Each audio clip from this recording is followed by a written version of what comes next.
Gobernador Pambari 4, doon ko rin pasabog sa sopa ni Reports Griggy Magdadaro. Live report. Yes, may pasumbingay karon si Governor Pamela Pambari 4 nga adunay pasabog sa iyang unang sa iyaw niyang State of the Nation address kon sopa sa katapusang bahid nining buwan sa Agosto.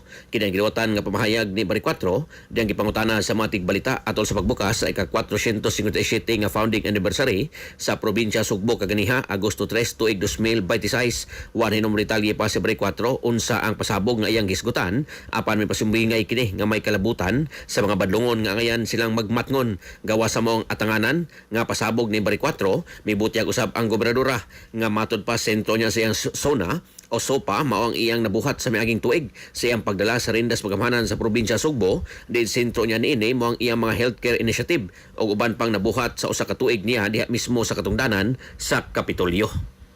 Personally, it's my SOPA.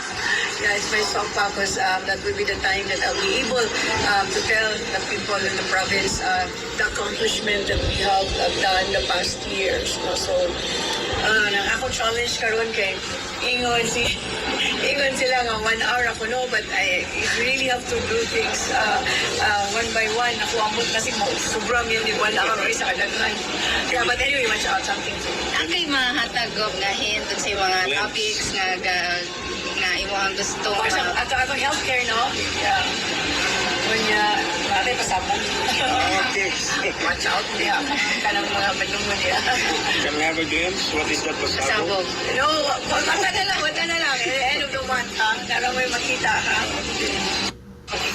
Ang pamahayag ni Governor Pamela Pambari 4 sa itong mga katropa diha nga nagalubog ug naghanap ng pananaw.